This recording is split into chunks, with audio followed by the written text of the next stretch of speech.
অভিষেক বন্দ্যোপাধ্যায়ের বিরুদ্ধে বিষ্ণুপুর থানায় অভিযোগ, সব থানায় এফআইআর দায়ের ঘোষণা বিজেপি নেতা অভিজিৎ দাসের। দক্ষিণ 24 পরগনার বিষ্ণুপুর থানায় তৃণমূলের সর্বভারতীয় সাধারণ সম্পাদক অভিষেক বন্দ্যোপাধ্যায়ের বিরুদ্ধে দুর্নীতি সহ একাধিক অভিযোগে লিখিত অভিযোগ দায়ের করলেন ডায়মন্ড হারবার সাংগঠনিক জেলার বিজেপি নেতা অভিজিৎ দাস। সাংবাদিকদের মুখোমুখি হয়ে অভিজিৎ দাস জানান, দক্ষিণ 24 পরগনা জেলার প্রতিটি থানায় পর্যায়ক্রমে অভিষেক বন্দ্যোপাধ্যায়ের বিরুদ্ধে একই ধরনের অভিযোগ দায়ের করবেন। তার দাবি, বিভিন্ন অভিযোগের ভিত্তিতেই এই পদক্ষেপ নেওয়া হচ্ছে। তবে এই অভিযোগের বিষয়ে অভিষেক বন্দ্যোপাধ্যায় বা তৃণমূল কংগ্রেসের পক্ষ থেকে তাৎক্ষণিক কোনো প্রতিক্রিয়া পাওয়া যায়নি। পুলিশের পক্ষ থেকেও অভিযোগের বিষয়ে আনুষ্ঠানিকভাবে কিছু জানানো হয়নি।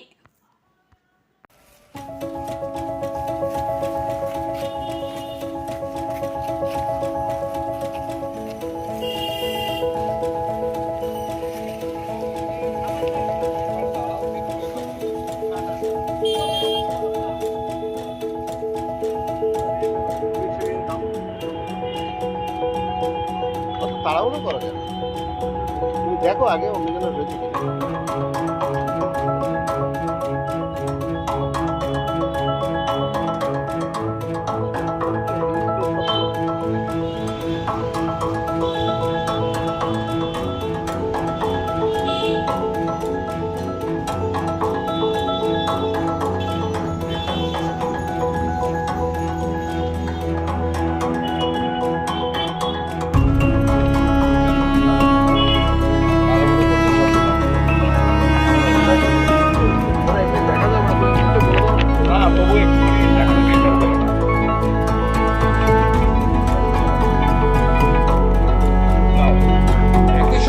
অ্যাডমিনিস্ট্রেটিভ লেভেলে যাতে ডিপার্টমেন্টাল এনকোয়ারি হয়ে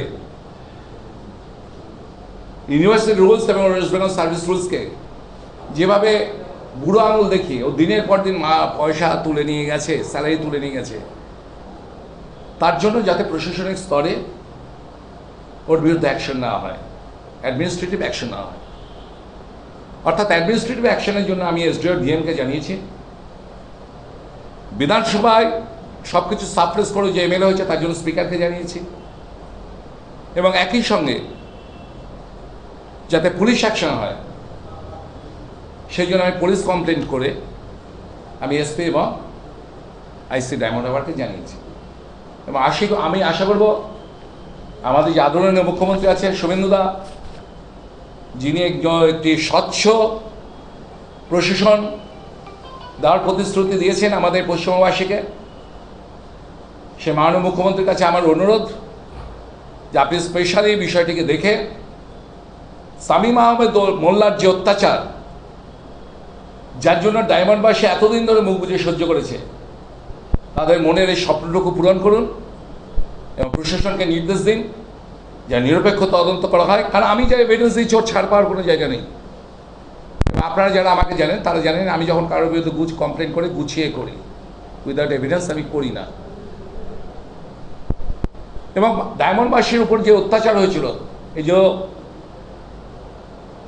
শামীম আহমেদের বিরুদ্ধে প্রশাসনিক স্তরে, প্রশাসনিক 2 স্তর থেকে অ্যাকশন নিয়ে যাতে তার যথোপযুক্ত শাস্তি হয়, যাতে ডায়মন্ডবাসীর মনের আশা পূর্ণ হয়, এটা আমি মাননীয় মুখ্যমন্ত্রীকে অনুরোধ জানিয়েছি, অলরেডি মেসেজও পাঠিয়ে দিয়েছি, এবং আমাদের যিনি চিফ সেক্রেটারি আছেন ওনাকে আমি মেল করে দিয়েছি। এই কারণেই যে অভিষেক ব্যানার্জি এখানটায় তার ডায়মন্ড মডেলটাকে ইমপ্লিমেন্ট করার জন্য ওর অনেকগুলো অপারেশনাল অ্যাসেট ছিল, সেটা হচ্ছে অ্যাডমিনিস্ট্রেটিভ লেভেলে এবং পলিটিক্যাল লেভেলে।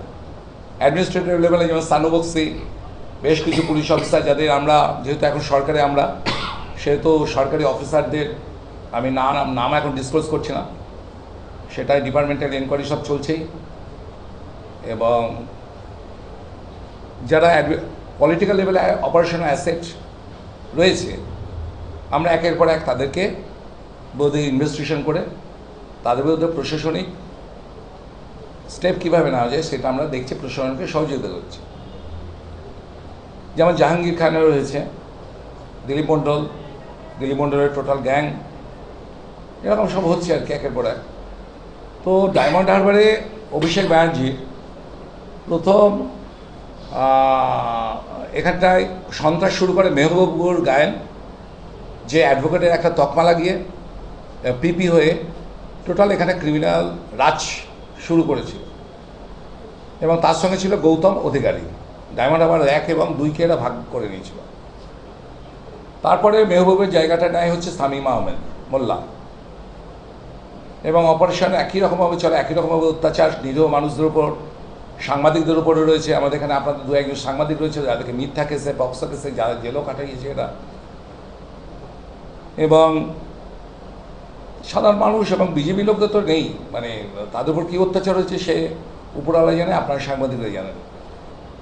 তো এই শামীম আহমেদের বিষয়ে আমরা ইনভেস্টিগেশন করতে গিয়ে যখন জানলাম যে ইউনিভার্সিটিতে তো মাসের পর মাস পয়সা স্যালারি নিয়ে যেত, অথচ হাজির হতো না, মাঝে মাঝে ঢুকতো তার 10-12টা সিকিউরিটি নিয়ে, নিচে ক্যান্টিনে বসে থাকতো এবং রাজ করতো, তাকে অয়েলিং করার জন্য টোটাল ইউনিভার্সিটির প্রফেসররা পর্যন্ত মানে থরথর করে কাঁপতো, যেটা আমাদের শিক্ষা সংস্কৃতির পক্ষে একটা কালিমা ছাড়া কিছু না।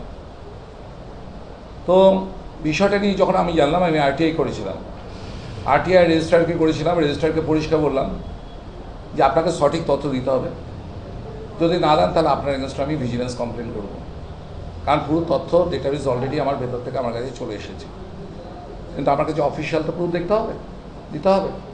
আরটিআই করার পর আমার কাছে পুরো তথ্য আসে, সেই তথ্যে দেখা যায় যে শামীম আহমেদ মোল্লা কোনো রকম পরীক্ষা না দিয়ে, কোনো রকম অ্যাডভার্টাইজমেন্ট না দিয়ে, সঙ্গে অভিষেক ব্যানার্জি বলে আরেকটি ছেলে, যে আরেকজন অত্যাচারী জুনিয়র আর কি শামীম, এরা মিলে ওখানে জুনিয়র অ্যাসিস্ট্যান্ট হিসেবে চাকরি পায়। অ্যাপয়েন্টমেন্ট লেটার সব কিছু এর মধ্যে রয়েছে, আপনাদেরকে আমি দিয়ে দিচ্ছি। এবং চাকরি পাওয়ার পর এরা দুজনে কোনোদিন ইউনিভার্সিটিতে হাজির হয়নি, অথচ না হাজির হওয়া সত্ত্বেও এরা মাসের পর মাস, যেমন এই হচ্ছে অভিষেক ব্যানার্জি, পুরো ব্ল্যাঙ্ক সাইজ স্লিপে, অথচ মাসের পর মাস এরা টাকা নিয়ে গেছে। শামীম আহমেদ পুরো ব্ল্যাঙ্ক, এবং এরা মাসের পর মাস এরা হাজির হয়নি, অথচ পয়সা নিতেও ছাড়েনি। এই পয়সাগুলো হচ্ছে পাবলিক মানি, কারণ গভর্নমেন্টের মানি তো পাবলিক মানি। সেই পাবলিক মানি এরা দিনের পর দিন নিয়ে গেছে, যার পরিমাণ নিয়ার অ্যাবাউট প্রায় 50,000-এর কাছে আছে। প্রত্যেকটা স্যালারি স্লিপ আমরা তুলেছি গত 1 বছর, আমি জাস্ট 1 বছর করেছি, 5 বছর ধরে চলেছি। এবং মাঝে মাঝে শামীম আহমেদ যখন যেত, তখন রেজিস্ট্রারের কাছে অ্যাটেন্ডেন্ট রেজিস্ট্রার বার করে রেজিস্ট্রারের সামনে বসছে, সেগুলো টিক মেরে যেত। 2 মাস 3 মাস গিয়ে একবার করে টিক মারতো, ফলে পুরাতন যেগুলো রয়েছে তার মধ্যে অনেক কিছু দেখাচ্ছে রয়েছে, অথচ অ্যাটেন্ডেন্ট রেজিস্ট্রারও সই, কিন্তু ওখানকার যারা উইটনেস আছে তারা বলছে ও আসতো না। যাই হোক, আমরা মোটামুটি এখানে 6 মাসের তো পেয়েছি, সেপ্টেম্বর, অক্টোবর, নভেম্বর, ডিসেম্বর, জানুয়ারি, ফেব্রুয়ারি, মার্চ, এপ্রিল, মে, তারপর তো ভোটের পরেও এখন এমএলএ হয়েছে। সরকারি হিসাবে ও 6-7 মাসও হাজির হয়নি, অথচ যখন আমার জানতে পারলো যে আমি আরটিআই করেছি, ও তখন একটা চিঠি দেয়। চিঠিতে ও চায় যে আমি 47 দিনের লিয়েন চাইছি, অর্থাৎ আমি ইলেকশনে যে ব্যস্ত থাকবো। কিন্তু যে 6 মাস উপস্থিত থাকে না, সে কোনো লিয়েন পেতে পারে না। ইউনিভার্সিটির রুলস আছে, সেই রুলসের তাতে ইউনিভার্সিটি থেকে ওকে এনওসি দেয়নি, অথচ তা না নিয়েও ওখানটায় ক্যাম্পেনিং করেছে, ওখানে ভোটে দাঁড়িয়েছে। এবং তারপর যখন আবার এটা নিয়ে হইচই করা হয়, যেখানে ভোটের রেজাল্ট আপনার 4th মেতে হয়ে গেছে, ও 25শে জুন গিয়ে একটা চিঠি দিচ্ছে যে আমাকে 5 বছরের জন্য আমাকে লিয়েন দাও। এটা কোনোদিন, তাহলে আমাদের টোটাল যত ওয়েস্ট বেঙ্গল সার্ভিস রুলস আছে, সেই রুলসকে পুরো চেঞ্জ করতে হবে শামীম আহমেদের জন্য। এবং দিনের পর দিন একজন পাবলিক সার্ভেন্ট উপস্থিত না থেকে সরকারি কাজ না করে যে সরকারি টাকা নিয়ে গেছে, এটা prevention of corruption act 1988 section 3 and 7 পড়ে। It is the cognizable offence, এতে জেল ও জরিমানা দুটোই হতে বাধ্য,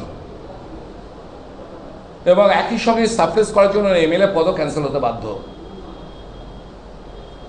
আমি ইতিমধ্যে মাননীয় স্পিকারকে ইমেল করেছি, আমি অলরেডি ডিএমকেও ইমেল করেছি, এসপিকেও ইমেল করেছি, এবং এখন বর্তমানে এসে আমি হাতে নাতে আমি এসপিকে এবং আমাদের এসডিও সাহেবকে জমা দিয়ে গেছি, যাতে প্রশাসনিক লেভেলের দুটো যে ধারা, কারণ যেহেতু প্রিভেনশন করাশন অ্যাক্টে পড়ছে, ন্যাচারালি এখানে ডায়মন্ড হারবার পুলিশ ডিস্ট্রিক্টের একটা দায়িত্ব রয়েছে, রেসপন্সিবিলিটি রয়েছে।